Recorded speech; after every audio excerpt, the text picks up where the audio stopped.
Hi, welcome once again to the videos on positive psychology transform your life. My name is Ranjit Kovlinkal and I'm a psychotherapist. Hope you saw the last video in which we had spoken about dispositional and the explanatory style of optimism. I had also shown you the two tests that are related to these two schools of optimism and how I had fared in those tests. Hope you could do the test and see how or where you're standing so that if any help is required, you could look at the same. Remember, optimism can be learned and acquired. So it is not necessary that it needs to be a trait. As I had indicated, you will need to take the help of a psychologist who can help and guide you through the same.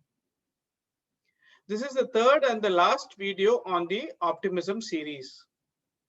If you like the video, please do click the like button. Also, please do post your comments, queries, and observations in the comment section. Do remember to subscribe to my videos and click the bell notification if you would like to receive updates from my feed.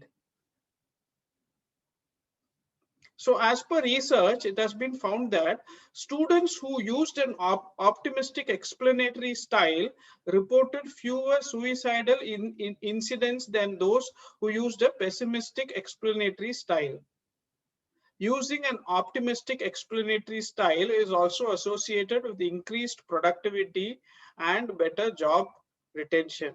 Improved academic performance is positively associated with optimism. People with a optimistic explanatory style were less likely to give up.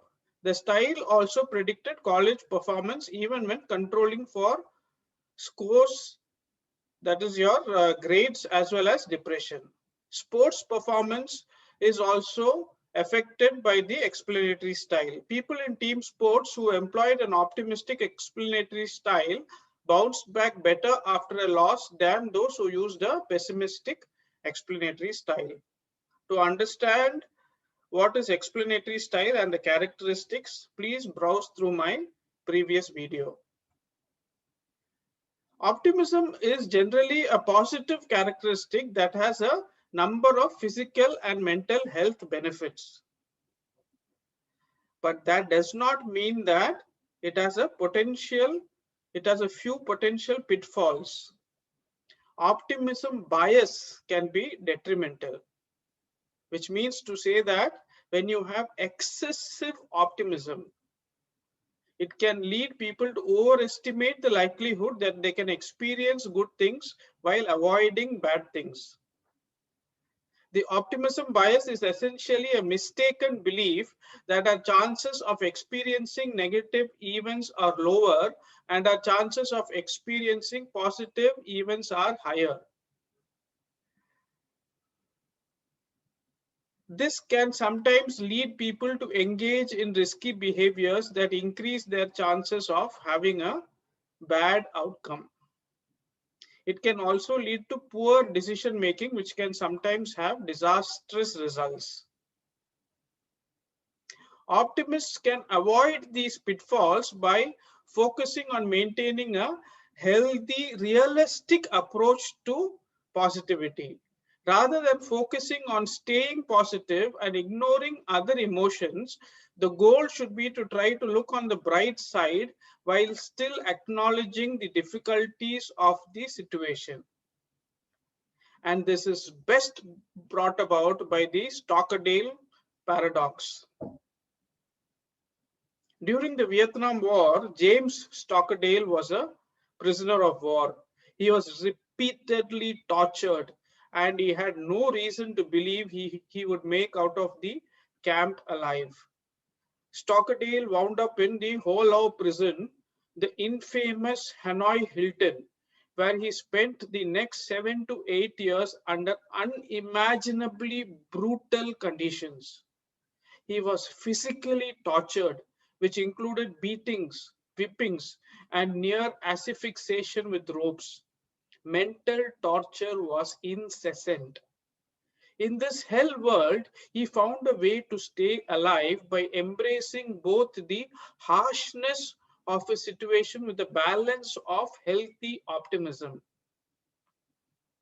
Many optimistic prisoners like him thought they would be released by the next Christmas, and Christmas would come and go. Then they were optimistic about Easter, and Easter too would come and go. These optimistic prisoners finally succumbed to a broken heart and died due to the harshness of their reality. However, Stockdale survived this for 8 long years before he was released. After the war, he was awarded the Medal of Honor and he rose up to become the Vice Admiral of the US Army, besides being considered as a vice presidential candidate. So you need to have a healthy dose of optimism and not be overtly optimistic. And do go through the previous two videos which speaks about the dispositional style of optimism as well as the explanatory style. I will end this video by quoting the famous words as said by Admiral James Stockdale. You must never confuse faith that you will prevail in the end, which you can never afford to lose, with the discipline to confront the most brutal facts of your current reality, whatever they might be.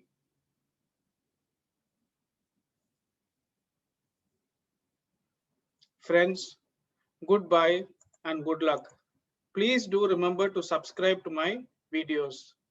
Until then, cheers.